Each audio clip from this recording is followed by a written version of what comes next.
Good morning students. हम लोग class 4 में पढ़ रहे थे आपका 9 नंबर चैप्टर संचिता बुक का मैं हूँ मधुमक्खी।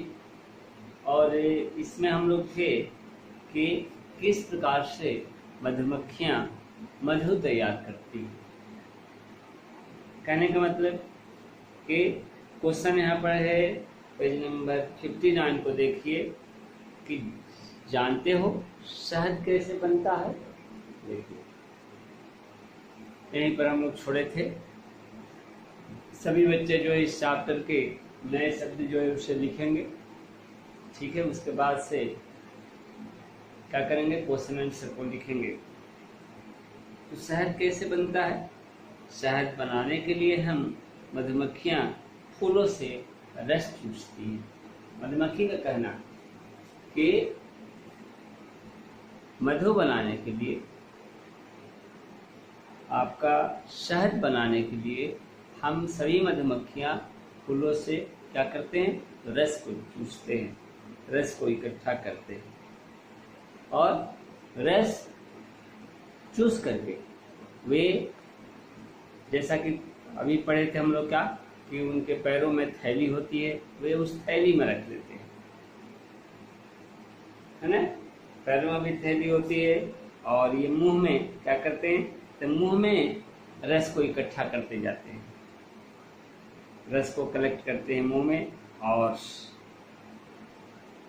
जब मुंह में या रखेंगे तो निश्चित रूप से मुंह में रखने पर मुंह के लार से क्या होगा, वह फूलों का रस मिलेगा। और जब हमारे मुंह की लार इसमें मिलती है, किसमें, तो फूलों के रस में, तब एक रासायनिक प्रतिक्रिया होता है, एक केमिकल रिएक्शन होता है। और जिसके फलस्वरूप क्या होता है, जिसके फलस्वरूप फूलों का पतला रस खुशबूदार हो जाता है, खुशबूदार गाढ़े शहद में परिवर्तित हो जाता है। यानी कहने का मतलब कि जो मधु है वह क्या है, वह फूलों का रस ही है, लेकिन जैसे वह लार से मिलता है मधुमक्खियों को, वह गाढ़ा बन जाता है और गाढ़ा होकर के क्या होता है, उसमें एक विशेष प्रकार का गंध आने लगता है। तो जब हम मधुमक्खियाँ फूलों का रस चूसती हैं तो पराग और फूलों का कुछ भाग हमारे पेट में चला जाता है और क्या होता है, वहाँ जा कर के यह मोम में बदल जाता है, ठीक है। पेट में जाने के बाद मोम में बदल जाता है। यह मोम हमारे पेट की त्वचा की थैलियों में जम जाते हैं, जिसमें हम अपने रहने के लिए छत्ता तैयार करती हैं। अब छत्ता क्यों तैयार करती हैं, हम लोग यहाँ पर पढ़े, क्या हम लोग पढ़े, तो हम लोग पढ़े यहाँ पर मधुमक्खी के अनुसार, मधुमक्खी का कहना है कि जब हम फूलों का रस चूसते हैं तो पराग और फूलों का कुछ भाग हमारे पेट में चला जाता है और वहाँ जाकर के यह क्या हो जाता है, मोम में बदल जाता है। फिर मोम में बदलने के बाद क्या होता है, यह मोम हमारे पेट की जो त्वचा होती है, पेट का जो त्वचा क्या कहेंगे, जो स्किन होता है, उसको क्या करते हैं, तो यह जो है उस त्वचा की थैलियों में जमा हो जाते हैं मोम, और जिससे हम अपने रहने के लिए क्या करते हैं, अपने रहने के लिए हम जो है छत्ता तैयार करते हैं। तो ये हुआ आपका क्या, पेज नंबर 69 की बात, 59 की बात। अब हम आते हैं पेज नंबर 60 पर। 60 पर देखिए, संभव और खुशी बहुत मज़े से मधुमक्खी की बातें सुन रहे थे। मधुमक्खी क्या क्या बोल रही है। मधुमक्खी फिर बोली कि क्या कभी आपने हमारे छत्ते को ध्यान से देखा है। हमारे छत्ते के भीतर भी एक क्या होता है, तो हमारे छत्ते के भीतर एक ही आकार के 6 कोनों के कई कमरे होते हैं एक ही आकार के, और एक कोना दो कोना नहीं, 6 कोना होता है, 6 कॉर्नर होते हैं। जैसे कि आपको कॉर्नर हम दिखा रहे हैं, ये देखिए कॉर्नर हुआ, ये जैसे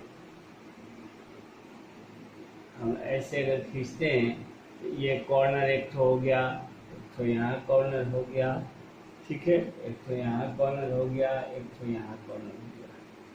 तो इसी तरीके से ये तो 4 कॉर्नर हुआ, 1 2 3 4, कुछ ऐसा बनता है उनका दरवाजा, है ना, जिसमें कि 6 कॉर्नर होते हैं। जैसे मान लीजिए कि क्या होगा, ऐसे आता है, फिर ऐसे आता है, यानी 4 और 2 6, है ना, 1 2 3 4 5 6, 6 कॉर्नर होते हैं।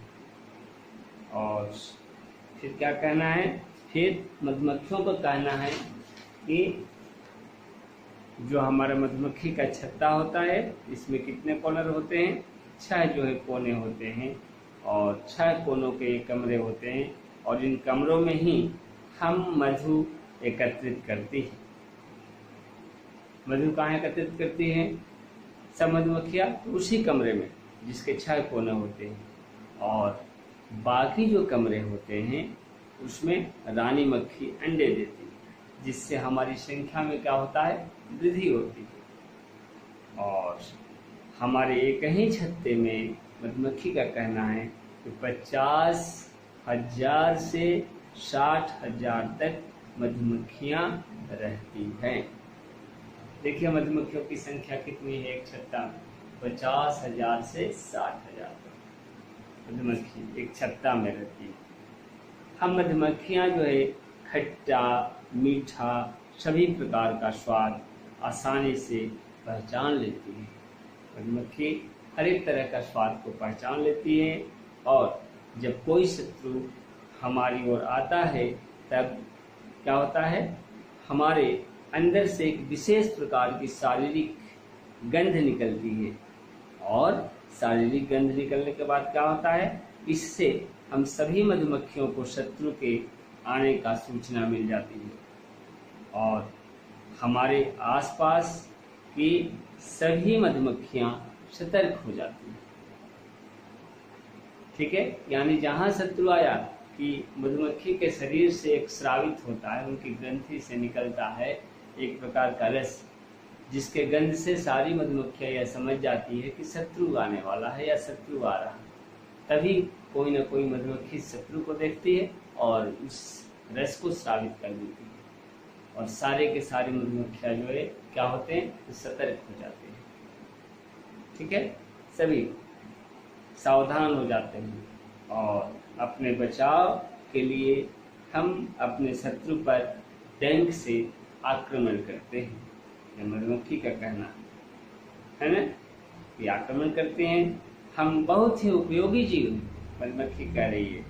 क्या आप जानते हैं कि पुराने जमाने में जब तिजोरियां नहीं होती थी तो लोग जो है अपनी बहुमूल्य सामान हमारे द्वारा बनाए छत्ते में छिपा करके रखते थे, ताकि कोई उन्हें चुरा न सके।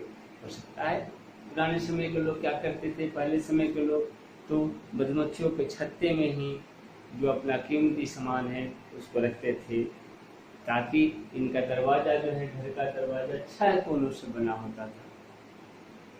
तो 6 कोनों के अंदर अगर छुपा दिया जाए और वस्तु को जो हमारे लिए कीमती है, तो निश्चित रूप से ढूंढ पाना चोरों के लिए मुश्किल होता था, है ना।